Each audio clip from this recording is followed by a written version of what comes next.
So if you start with zero trust or very small, and people say, what if you're wrong? Well, then you can multiply by 0.1, 0.01. You can bring it down to zero, but you can't start with zero. So if you have zero trust, you should not acquire. So when hiring time, we make these kind of things. We establish trust during the interview, especially for, leadership jobs, and that allows us to. So in a way, we are putting those things upfront rather than like we use trust multiplies over time, not built over time. It multiplies over time. Welcome to Leadership Story Talks, where culture-driven leaders share real-life stories of challenge, growth, and connection. Join Jerome Deroy and Julienne Ryan as they explore how storytelling shapes leadership, strengthens teams, and brings employee engagement to life. Welcome to Leadership Story Talks. I'm Jerome Deroy, CEO of Narrative. I'm Julienne Ryan, and I am delighted to be back with you and meeting our latest guest. Thank you. Yes, me too. Thanks for being here, Jules, as always. And before we move on to introducing our guest today, I want to remind our listeners to subscribe to the podcast wherever you find your podcasts, leave a review, and also check out our YouTube channel on narrative.com.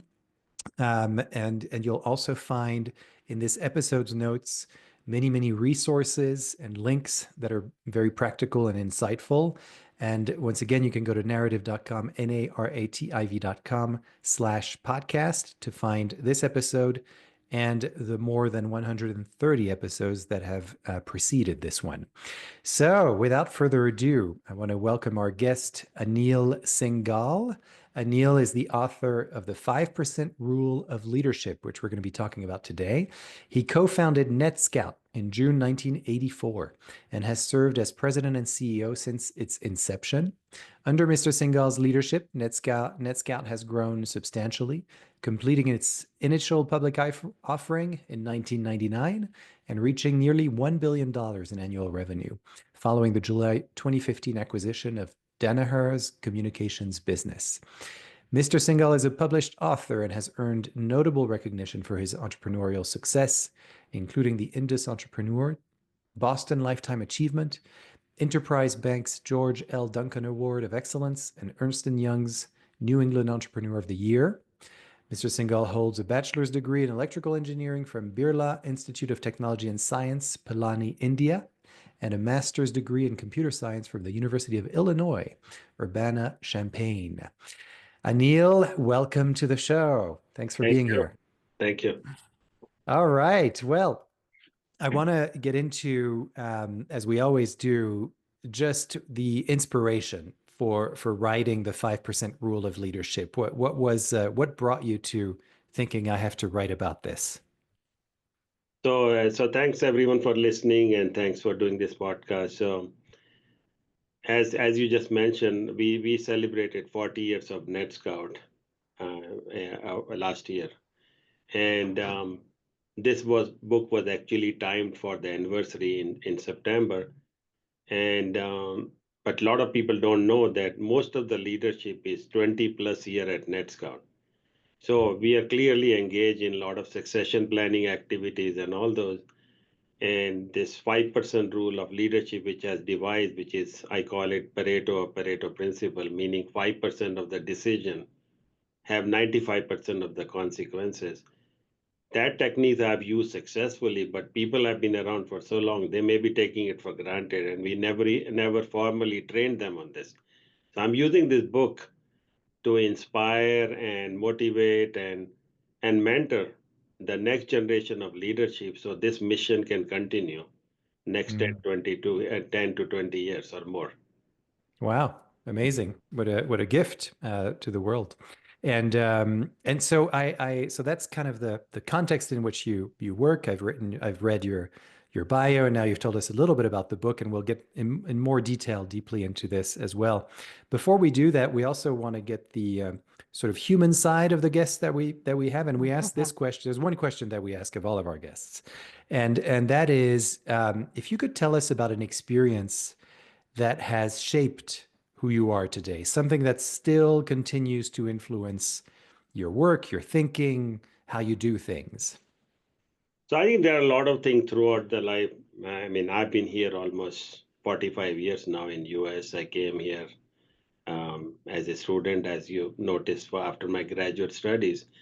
And a lot of things, like my grandfather was a big risk taker, but he never left his job. And so he never was successful in terms of making money, but he was a risk taker. My mother was very generous.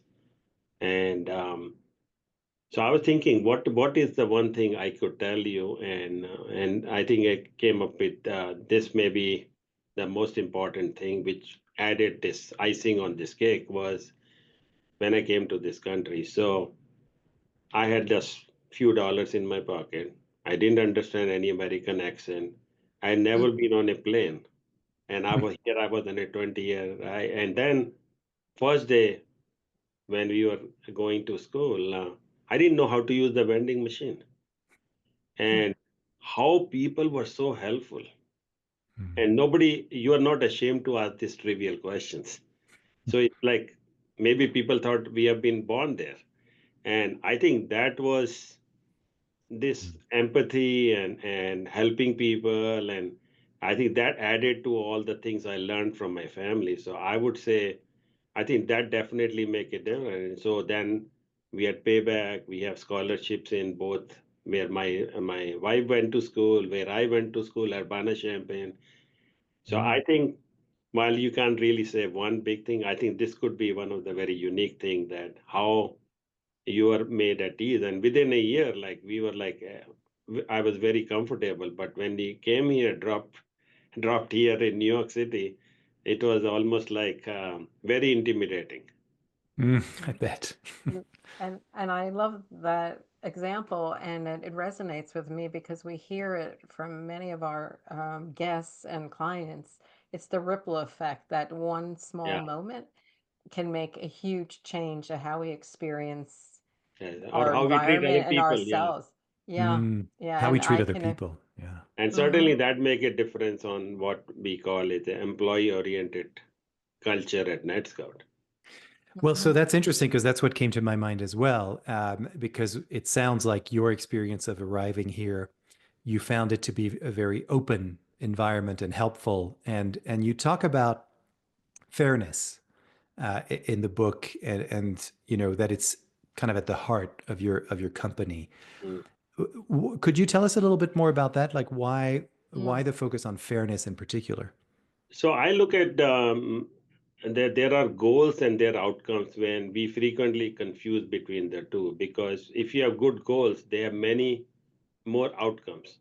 So I look at fairness, which is, I think, while it was there when I came in, but at the corporate level, I don't feel it was there. And that's why the word lean and mean was very common, and we created lean but not mean. Mm. So fairness to me, when you have a goal, the number one outcome is transparency, because you have nothing to hide. Mm. And mm-hmm, for example, if some reason the entire population of NetScout sees everyone's salary, they may not like some things, but I will be still able to say that I was fair and I'll have my reason. So being fair to at all levels, having one classes of stock at NetScout, no founder stock, even though I'm one of the two founders, amount of founder ownership. If you look at many of the companies around, they may have 5 to 10 times more ownership than I have. And so transparency is one of the big thing, big outcome. And lot of time people make transparency their goal, but actually Mm. it's the outcome of something else you do, which is fairness. But other thing is very simplicity, which drives efficiency. So if I am fair, like NetScout, everyone has participation in yearly RSUs or stocks. Okay, that means I can do a single presentation to the entire company Mm. without worrying about who is listening, who is not listening. So the simplicity, efficiency, and then fairness leads to retention also, because people, it's not always about what you do for them, is that you are fair to all their colleagues. So I think these are and there are many more things, but fairness is the heart of not just fairness and empathy, but it leads to these other superior outcomes, and which you essentially get for free if you do this one big thing. Mm-hmm. Yeah. And respect comes to Yeah, mind as well that's as right. a Yeah. huge quality. Once you do have a goal, well-defined goal like fairness, and it has many outcomes, like I said, which then helps the company in many different ways. But you have to invest in that big goal. Yeah. Yeah. One thing that comes to my mind is when you were describing how fairness actually works, with the example of the presentation we present to everyone, and then you don't have to worry about who's in and who's not in the meeting, et cetera. And I wonder when a company becomes big, how does that, to me, the concept of fairness, it's like it's a value that one might hold, right? Or a belief that things must be fair. Um, how do you sort of cultivate that in a company that's at scale, essentially, that's becoming bigger and bigger? And because maybe on this corner over here we understand what fairness means and we can see it, but on Mm. this other corner over there, how do we know that that's happening? And like, what are yeah, I'm curious about that, if there's I a think if that's there's very interesting. In fact, that's one of the other motivation writing this book. I think we have, like, since I've been around for, I meet at least, I probably see, um, I would have dinner with almost 30-40% of the people once a year, wherever they Mhm. are in the world. Okay. But that ad hoc message, even if it works, it will not work for whoever replaces me someday. Right. So that's why we need to formalize it. And so what we are doing is we actually applying the 5% rule to the past things and creating policies. Like, for example, no compromise on health insurance, and everyone is going to have the same health insurance. And Mm. so this is when we say fairness is a very generic thing. So if somebody makes $1 million and somebody makes $100,000, they have both $20,000 benefit of health insurance.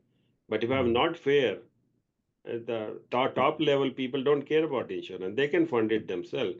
So this is one of the biggest equalizers, the benefits. So we Mhm. never compromise that. So we put a policy in place. We have to be like that. Only this percentage of not only we have one of the best health insurance, we have the least amount of contribution from employees. So we have to uh, now putting policies in place which operationalize the 5% rule so Yeah. that people can just follow that.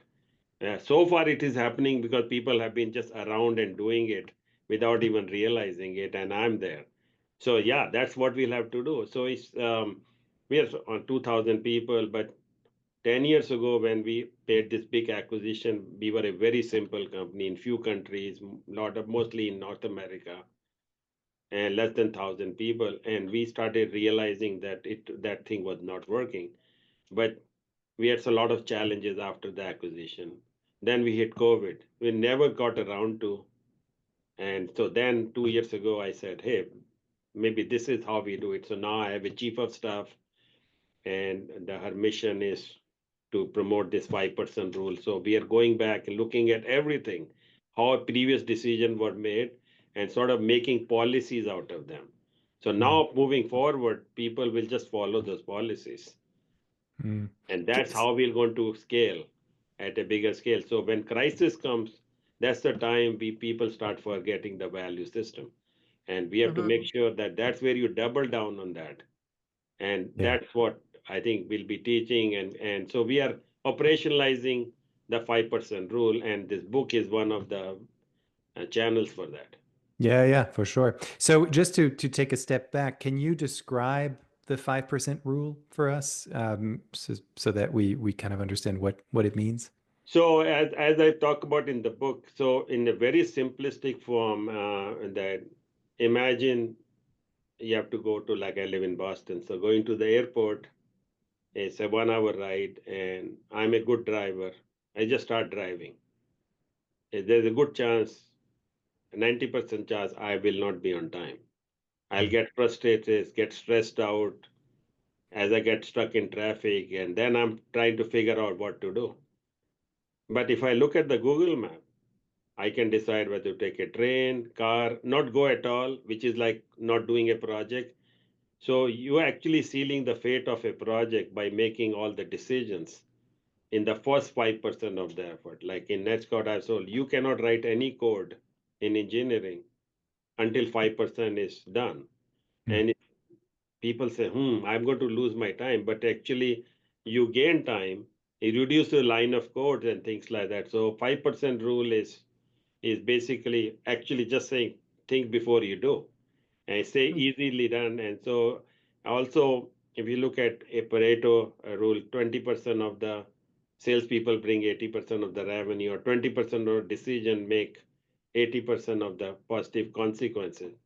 If you apply the 80-20 rule again to the 20%, you roughly end up with 5%.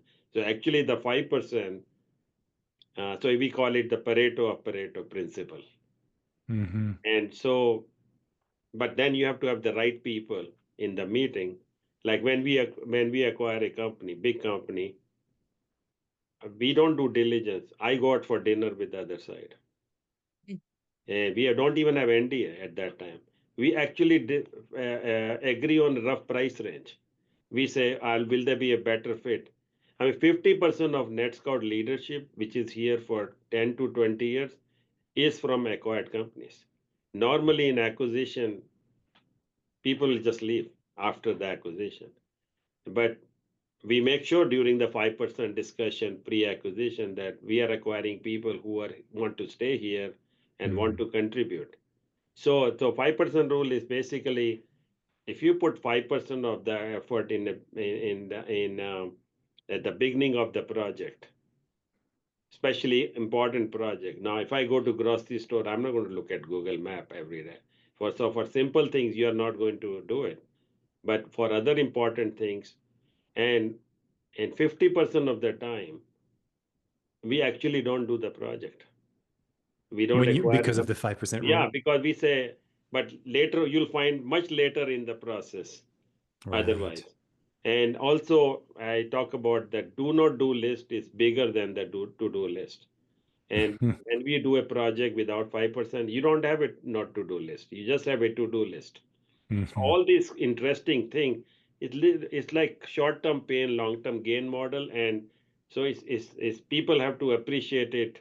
Otherwise, they say, oh, I lost valuable time of implementation by doing all these things. But actually, I Yeah. think you finish much earlier, and I think Google Map is an example, or a perfect example. But I was thinking about it.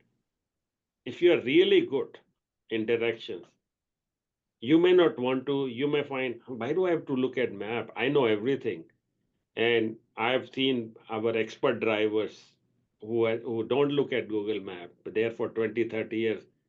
Once I almost missed my flight. Okay, and but that's no different than when maps came along.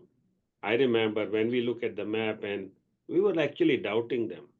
And anytime we get stuck, oh, I should have followed the other direction. So it takes time Yeah, for yeah. people to really get used to this. Plus, technology has improved since that time. And now everyone is taking it for granted, but we don't do that in our daily lives. Mm-hmm. Mm-hmm. That's really interesting.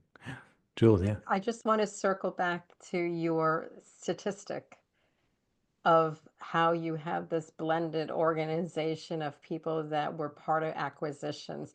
Mm, That, if you're going to promote anything about your book, this has got to be a front and center fact because that is such a rarity to yeah, hear that. We all have stories like we do career work, we do transition where people are let go the minute there's a merger, there's an acquisition, and the talent is lost or the Mm-hmm. potential. And the yeah, second point I think is amazing. I had an expression when I did recruiting. If when we met candidates, if this is the date, what's the marriage going to be like? So yeah. to not hire fast or not merge fast, to really do some due diligence and have significant conversations. Yeah. And So also one that of the is things that, two things that's great to be able to share to everyone. yeah, Mm-hmm. sorry to interrupt. So I was saying that one of the very interesting thing I should have mentioned in acquisition is that it's very common, and there is a chapter I have in the book about earnouts. Okay, and in the acquisition, what there is something term called earnout, meaning I'm going to pay you $20 million, but if you deliver on the promise of your technology, then you'll get 10 million more. Mhm. That's a like complete off the table for NetScout because it creates two teams on day one. Because one guy is trying to increase the total revenue, Mm. other people are trying to increase their revenue. And so earnout is one of the reasons, but it's very popular. Mm. Okay, and because people want trying to say, why should I pay more? Well, if you don't trust them, then why are you even buying that? So be it establishing trust on day one, because trust multiplies over time. So if you don't, if you start with zero trust or very small, and people say, what if you're wrong? Well, then you can multiply by 0.1, 0.01. You can bring it down to zero, but you can't start with zero. So if you have zero trust, you should not acquire. So when hiring Mhm. time, we make these kind of things. We establish trust during the interview, especially for, leadership jobs, and that allows us to. So in a way, we are putting those things upfront rather than like we use trust multiplies over time, not built over time. It Yeah. multiplies over Mhm. time. Oh, good. Yeah. No, it's very interesting because the words you use in particular, like trust and fairness, and uh, clearly for you, there's a long-term game. Yeah. And even at the beginning, you were talking about succession planning, et cetera. And with these acquisitions, it's making sure that everything is happening. I'm going to use this word harmoniously, essentially, even though, not everything is always ideal. But I'm wondering because you've been doing this 40 years for this company, right? And you've been in the tech industry, which is Only famous. 5 year more. That's You're all. right. Yeah. So 45 years, right? And you've seen a lot of evolutions and changes because things change quickly. And it's famous for that, the tech industry, for disrupting things and innovation, et cetera. And I'm wondering over that period of time how you've been able to handle all the changes and evolutions going on in the industry and how do you manage these what I imagine would be pretty big ups and downs, especially with acquisitions where there's fear and takes a while to trust the new boss or the new company, whatever. So yeah, how has that been I think handled? so. First thing is that I think there were maybe two aspects. One is disruption coming in the industry with digital transformation, cloud, various things. Mm, And there I use a principle that if disruption is inevitable, accelerate it. Because most important is to not fight it. In fact, control the timetable for disruption. So mm, whenever we see disruption is imminent, we just accelerate it. Okay. For example, when we moved to hardware to software only, it short term impacted our top line, but it was a good decision. So that's one thing. But coming back to the ups and downs, value systems don't change mm, during bad time. In fact, you can double down on them. So that's the biggest equalizer. Then also, there are people who tell us, hey, last time it happened, that's how our nets got handled. Okay. We actually have we used to have a boomerang award, which was given to employees who came with the shortest possible time. They left NetScout. So if somebody has to come back who left NetScout, it still requires my authorization. Okay. mm. And so that's how we know. So there are people who, there is one person who came back in one day. Okay. And so, but there are people who come back. So these people become champions. And when Mm, somebody has doubt, they will not come to me. They'll go to other people mm, in the company and they're telling them stories. Hey, just see. And then after 1 or 2 years, they themselves experience it. So I think first 1 or 2 years is tough and they have to hang on to something. And initially they realize like most of the acquired companies, employees don't own any stocks. Okay. yeah. Even on public companies, definitely private. And as they come to NetScout, on day one, they own stocks. Okay.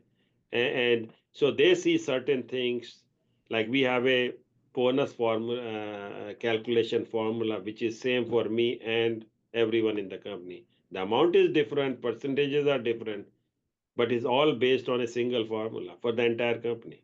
That's how bonus is allocated. So we share these kind of things. And when we acquire a company, I do all hands meetings and try to establish. But you're right. because their experience are based on what they heard from other people, not based on you. Yeah. So I think that what your their colleagues become the champions Yeah. because they were went in the to the same thing in when they were acquired. Yeah. And so, in fact, the VP level tenure, the tenure is very good, and attrition is practically zero for, Hmm. I think, 10 years, in Yeah. spite of Wow. all these things. And they are the one who have the biggest issue because there is duplication of leadership during acquisition. Hmm. And so, if we can manage that, then they take care of everyone else. Yeah. Yeah. Yeah. Jules. One of the amazing part, thank you for that. One of the powerful parts of the narrative method and why when I met Jerome, I learned it and studied it as a tool is that it teaches listening, truly listening to each other to break through a Mhm. lot of challenges that exist and the power of context. Because when we're telling this story or we're giving an example, like you have told some compelling stories that are going to make many people interested in your company. Mhm. But the fact that others are telling it for you is very good. So that context, Yeah. you have your internal sales force. So you can, that goes beyond posting anything on a wall and a Yeah. memo. It's truth in the storytelling that's happening at the time. So this is So one other thing fantastic. I maybe want to mention is you mentioned that how do you drive consensus, how we get people on the same page, and I talk about the techniques to implement the 5% rule, and one of them is that we are a problem solver, not a solution provider. So what happens is a lot of time I find people are talking to each other and they're not reaching consensus because each of them is talking about their solution to the problem, but nobody has sat down that they're actually solving the same problem. Hmm. And Hmm. as a result, it's very difficult because both are right. And a high level, they want to drive growth, but that's not crisp enough for them to see the differences. There could be two ways of driving. And so I always say, why don't you agree on the problem? So, in fact, we don't talk about solution during the 5% rule.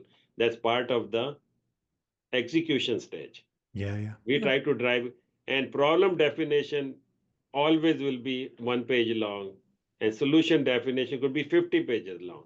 Yeah. And so this is the one of the other technique we use to drive consensus and think is what problem you are trying to solve.